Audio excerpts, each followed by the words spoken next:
So hey everyone, welcome to Deep Dive. I'm back here with Crispina, my co-host. And this time I believe you have a quiz lined up for me. Yes, are you ready? Yeah, sure. Bring it on. Okay. I'm going to start with an easy one, I hope. Okay, I hope. What percentage of our food is imported? Wow, that's called an easy one. 77%. Okay. Wrong answer. Next. What's the answer? 90%. 90%. Okay. Yes, correct? More than that. More than that. More than that. Wow. So even okay. I'm wrong. Okay, next one. Pick a number. How many countries do we import our food from? 157, 127, or 187? 187. Correct. You just went with the highest That's number, right. right? Because I go to the supermarket and there's so many different things. I'm like, right? Okay, last one. True or false? Okay. Turkey is a sauce for eggs in Singapore. Wow. False. True. Oh. Yes? Wow, that's kind of exciting. Indeed. Okay, so To get eggs from so far away. I never knew that. Okay, so that was a bit of an eye-opener. So it's quite clear that today our topic is all food-related in the sense. But we're is. talking more about local, sustainable food that we can grow literally in our own backyard to keep our own country running, right? correct, that's right. Okay, so the reason why we're doing this is because there were some local farming companies that were in the news. Okay, have you heard of Verti Veggies? No. Okay, they scrapped plans to build one of Singapore's largest indoor farms in Lim Chu Kang. Okay. Okay, have you heard of IFFI? Iffy? Indoor Farm Factory Innovation. Okay. They too have shut down. They were supposed to be a mega indoor vegetable farm. Ooh, okay. Right? And Sky Greens is also scaling back. Even the fish folks are running into trouble. This one sounds fishy. Okay. it's a company called Barramundi Group, which farms Asian sea bass. They had stopped production in our southern waters, but they have a Brunei operation that's still actually going Okay. strong. But the question I guess we want to ask is what's going on? Why are all Yes. these guys coming, opening up, supposed to do big things but end up closing, right? And after all, we do have a goal. I believe it was by the 30-30 goal. But that seems a bit hard to reach now. So It's only 6 years away, so Yeah. we want to talk about whether that's going to be a reachable goal.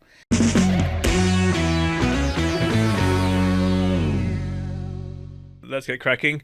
Now, according to the Singapore Food Authority's numbers, local vegetable production accounted for just 3.2% of total food consumption in 2023. That's down from 3.9% in 2022. Seafood production also fell. So, is this linked to the big closures? I mean, what's been happening since 2022 that has resulted in this? Kenny? Yes, it contributes to farms that has closed. Geopolitical scenarios have happened. Energy costs has gone up. Kind of disrupted a lot of high-tech farmers in terms of their costing. All this plays a part in terms of the decision to whether to continue producing or they are continue to just bite the bullet and just keep burning down. So I guess this affects the total quantity of vegetables and fish being produced in Singapore.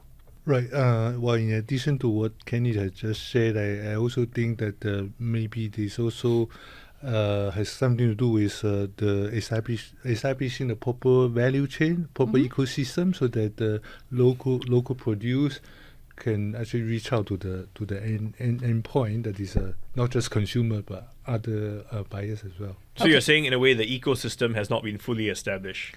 Well, it takes time.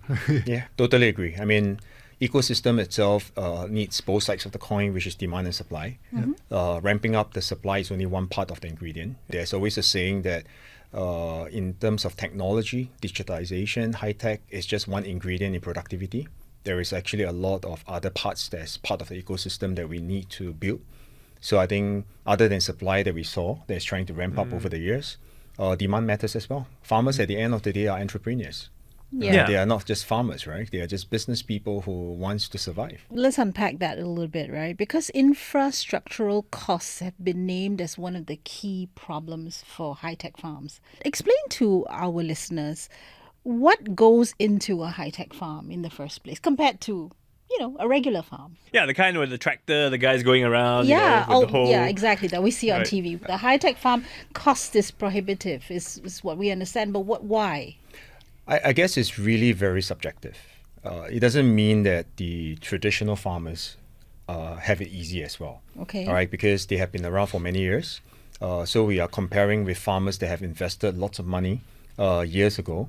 At that time, it's quite a huge investment versus now when cost has gone up. And then when you compare to the investment they have to go into tech, what goes into technology or what goes into high-tech farms varies from different, whether it's a fish farmer, whether it's an egg farmer, or whether it's a vegetable farmer. So 3 of the different farms have different technology that they use, and it depends on what technology that they use and where they actually built it on to actually put into place. So most of the investment comes in is really the technology parts that they have to build. For example, if I'm building a hydroponic system, I need to build the system, right? So that takes money. Okay. So, but if you prepare a land, what needs to be prepared that takes longer time that a lot of people may not appreciate is the soil. Right. So if a farmer is new and they want to just keep doing it, the soil takes time for them to be as good as what it is. I guess what we're saying is that basically the startup is difficult.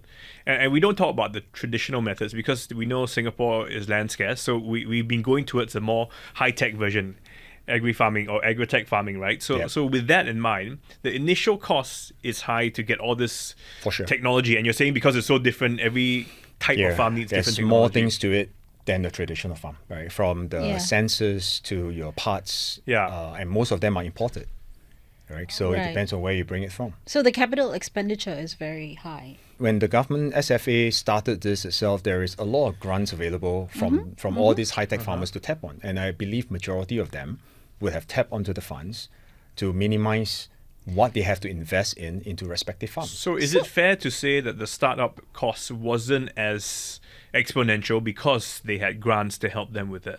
Provided they take the grants. So assuming that they take the grants, the initial capital is definitely high. Depends on where you bring the technology from, right? But at the end of the day itself, there are grants available that the statistics, you can find them, that they have actually spent tons of money, all right, to help these farmers to have a good kickstart. Okay. But that's what happens. They have the initial kickstart, but that's only one part of the equation. Okay, so starting may not be the biggest problem that they had because they had money to tap into. They have the technology to tap into, right? Because of the likes of scientists and people who have these technologies to share. So then what's the problem? Why couldn't they last? I mean, at the beginning of any high-tech farm, need to make a profit out of this their farming practice. So a lot of them are going into something that local consumer may not be so fanciful about. Like for example, microgreen, kale. This I mean, how much kale we eat, right? Okay, so instead of kale, it should have been like maybe I don't know your bok choy or something that more locals eat, right? Or kangkong, But those are low profit in terms of very low value, profit. And also, how do you compete with the cheaper options in the supermarket? So that's what I have been sharing with many people, right? Why are we saying that overseas import are cheaper? Okay, so let's put it from another perspective. Agriculture stayed around Asia or around the world. Majority of the farms are part of their GDP. Right, means it contributes to them, right? So what do the government usually do is that they will subsidize the agriculture sector to make it competitive so that they can export. So in a layman terms, for example, if you eat Australian beef in Singapore, maybe you have to thank the Australians who pay tax to the government to subsidize their cattle farmer to make it competitive for them to come to Singapore. But nobody will look at the import food that comes into Singapore has been subsidized versus what we have to pay to produce one maybe pack of vegetables in Singapore. Right. So then my question has always been, has it been apple to apple comparison? Or are we just generalizing things that just because of the dollar value and we say that Singapore is expensive? Yes, it's food for thought. So in that sense then, Singapore government could, if they wanted to, subsidize the local produce so that it is competitive in pricing. But they already give these grants. Is that not kind of a subsidy?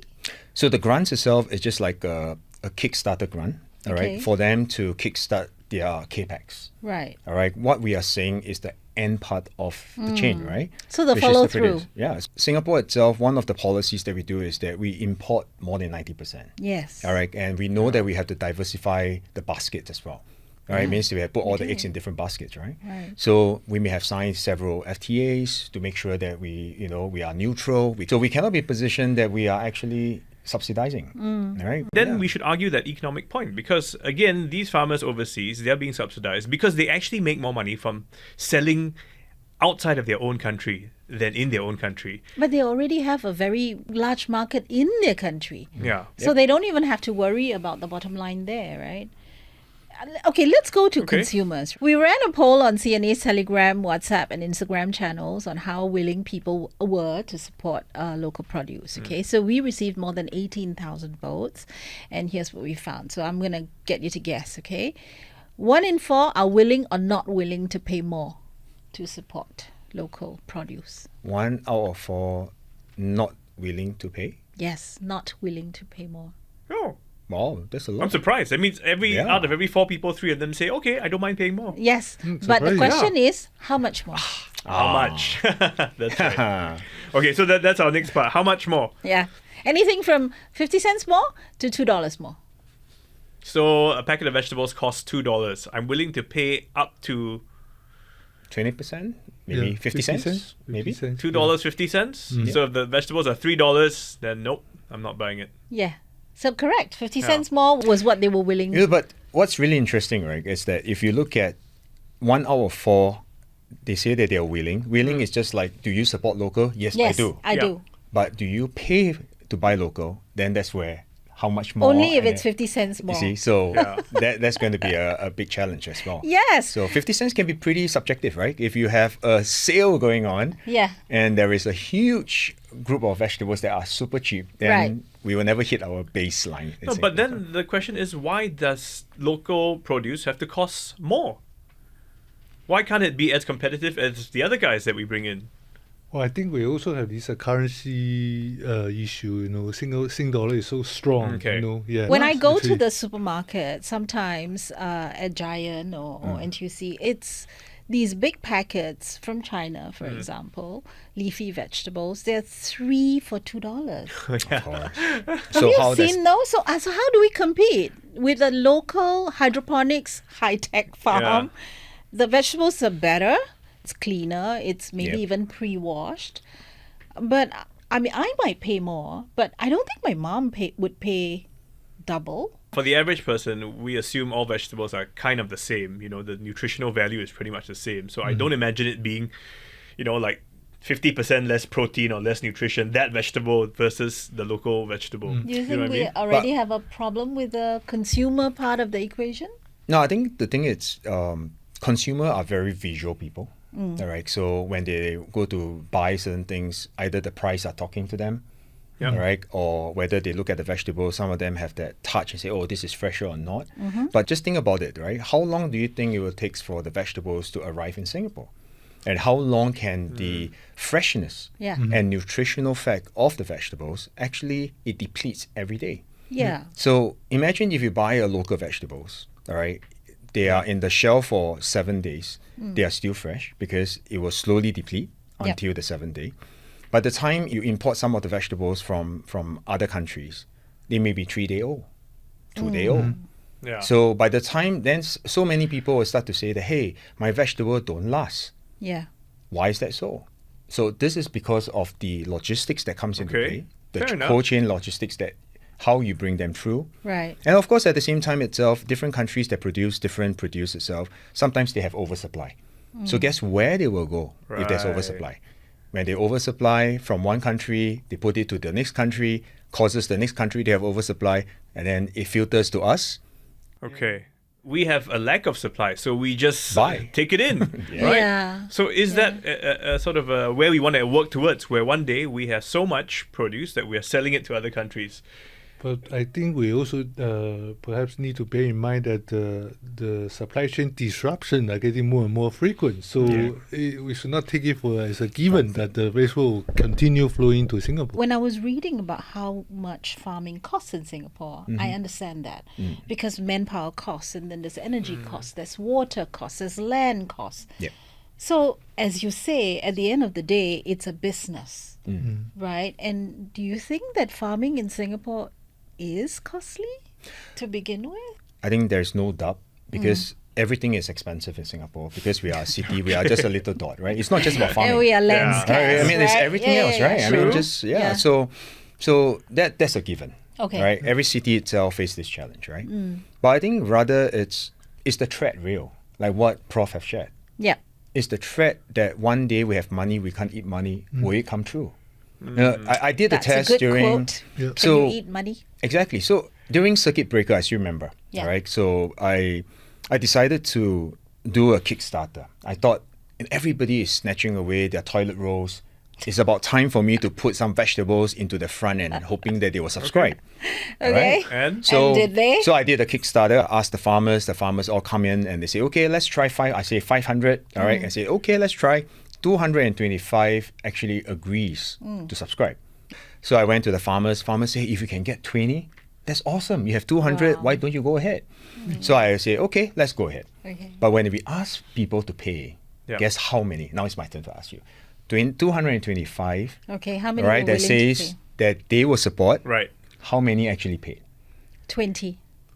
A little bit more, 75. Oh. All right. Okay. So Yeah. that was 75 of packs for 6 months.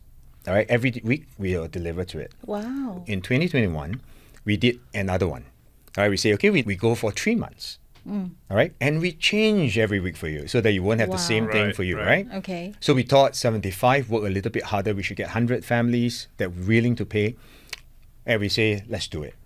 Then now, that's the next number. Out of 75, how many stayed on with us? Oh, wow. 40. 15. 15. So what does it mean? You know what happens during that period? Right. During that period itself, when we are panicking, Yeah. guess what happens to the media?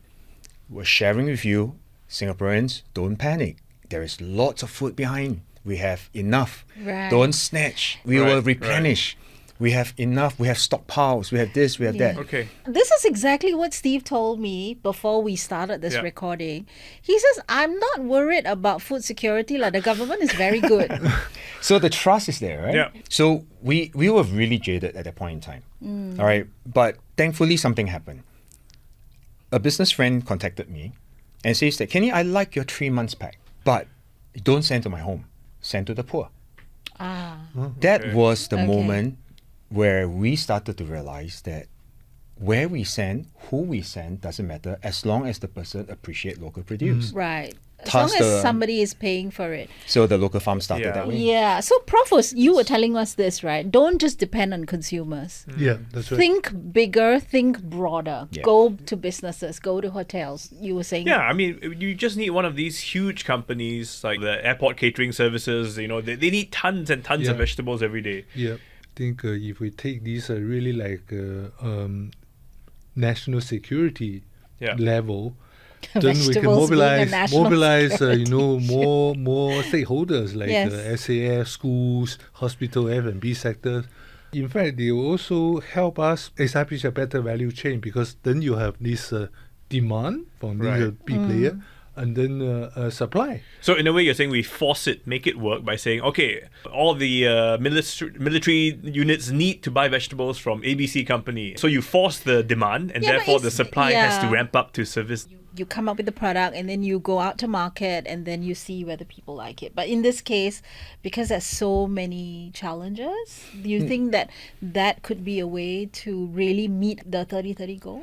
I think it's a food security problem. Okay. All right. So we have to understand that this is a food security issue that we're looking at. I mean, it's Right. not just a business deal. I Right. see. All right. So we have to take that, what we just shared earlier, with some caution, right? Why? Because when we say, let's get someone big to offtake, well, they are big, they can offtake a lot. Yep. Then they will ask back the farmers, can you produce? Yeah. Do you have enough? Right. I have large volume. Can you do it? Imagine that our vegetables is at 3 point something% right now. Can Okay. we even produce the 30 for them? Yeah. So, but then to me itself is that one is a wish, one is a need.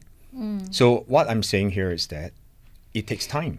So we are not asking the big players to say that take all.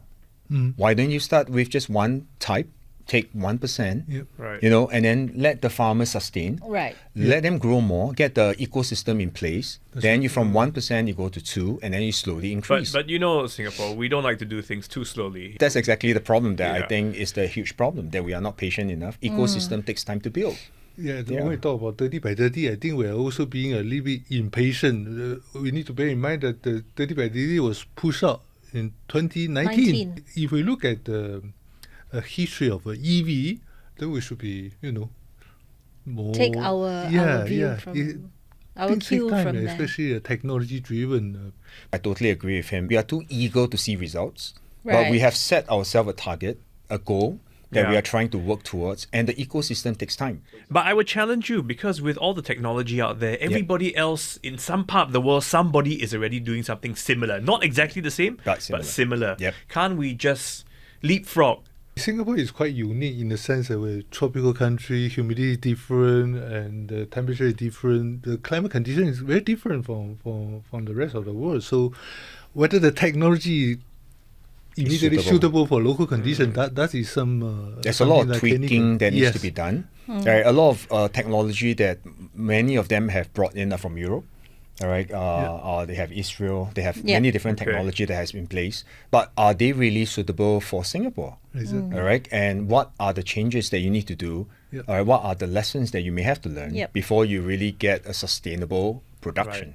That takes time. That takes time. Yeah. I Yeah. think it It's- takes people like Prof. You were telling us that you have the grant from the National Research Foundation, right? Yeah. To work on an efficient indoor farm system for Yeah, Singapore. So this is exactly the point Kenny and I are trying to make. That is, we need to find the technology which are suitable for local farming conditions. We have received this grant from National Research Foundation to work with this Dutch indoor farm called Growey. So they have production operation in at the Loyang site. And what we are going to do is to create this test bed infrastructure and the create building and then and then we would test all the innovation that we develop through this grant, and then see whether they are suitable to enhance the farming yield or Okay. nutrition value. Right. From farming perspective, we already have a value chain, because from technology we tweak the condition to see whether they're suitable to help Singapore achieve a better yield, better nutrition, and then from there we move on to the farm side. So there's no disruption. The other layer itself is that while he's taking time that is needed for a proof of concept, or whether to make sure that it's suitable itself, Yep. farmers' operation costs, farmers basically burning every day. Yep. All right. So when we have a goal, the question itself is that whose goal is that? Is it a farmer's dream to hit 2030? Maybe I just want to produce enough to be sustainable. But if you ramp up the production, Yeah. then there must be an ecosystem where the demand comes in. Right. If you think about it, like what Prof has shared, 2019 was all it started. We are just about 6 years Okay. now, right? Yep. And what has changed since these 6 years? Every student that goes back home know that food security is important because it Right. filters to the MOE syllabus. Okay. Every kid knows that technology is the way. The aunties and uncles in the community will receive seeds for them to grow vegetables. That's right. So all this takes time. Right. Right, let's put it back.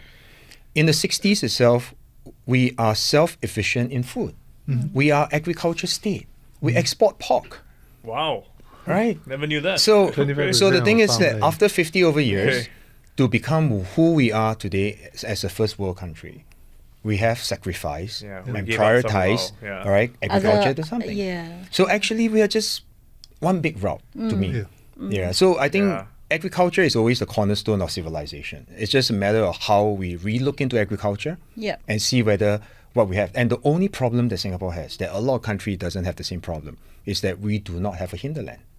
So I can't push the farmers to somewhere else. Where else can we go? Lim Chu Kang. That's where we have. Multi-story. No, car to the car park on top of my HDB block is where you can that go. is- so what we always say is, right, we have limited land, but we have ample of space. That's Yes, correct. exactly. So, but we are Yeah. forced to think, right? One point Yeah. that when I say the Singapore, the challenges that we are facing is similar elsewhere. Yeah. Also the food import. Even the big country, they all import Yes. food, so Yeah. we're not the only one. So it's But our dependence is it's More quite so. serious, right? I mean, Yeah. when Malaysia had the chicken ban, that was kind of a bit of a chaos, right? In the Yeah, supermarket. what I'm trying to get at is that, for example, some big country like China, France, they may think, oh, let's not worry about it. We have plenty of land. In fact, they just simply import Buy more. food. I can say this because I'm a fourth gen horticulture farmer. Right. All right. Every parents of farmers, their dream is to earn enough, get the kids out of the industry, And not be a farmer. and not be a farmer. Right. So it's not just a Singapore thing, right? Right, that's right. China is facing the same challenge. I have friends around the world, they are farmers, all right, whether it's in UK, whether it's in Australia, they Yeah. face the same challenge. I remember I asked a South African farmer, what's the biggest challenge in your country? They said attracting young people to join the industry. How different is that from Singapore? This industry is not in silo. All right, everyone Yeah, across the okay. world is facing the same Right. challenge. But this one is even more challenging because it's such a old industry, actually. And also, it's a very basic industry Yeah. because it relates to our food. Yes. Which is something that you can't, wish away. We said 1 out of 4 are willing to pay, but not pay that much. I mean, is there sort of a goal that you think in the next 5 years, if we hit that for you, it's like we're on our way? But I still agree with what Prof said. Numbers are just numbers. It takes the whole ecosystem, i.e. for us, when we are trying to drive to be the aggregator of demand, Yep. we simplify our produce because we realize that the persona of people that buy local are younger, female, below 45. But guess what? They hardly cook at home. And Singapore only have fish, eggs, and vegetables. Right. If I try to sell to this group of people who love to support local, willing to pay the 50 cents, But don't cook. but they don't cook, where do you think this vegetable goes to? Their mom, right? Sell to the salad bowl that they buy from. Like Yeah. the salad bowl places. No, because they that bought bok buy. choy, but they got to buy kale instead for the salad bowl. Yeah, so Yeah. so that's why we realized that there must be innovation. So for Yeah. example, we converted the vegetables to gelatos. So the more gelatos you eat, the more Okay. vegetables we buy, and then we actually convert them. That's one way.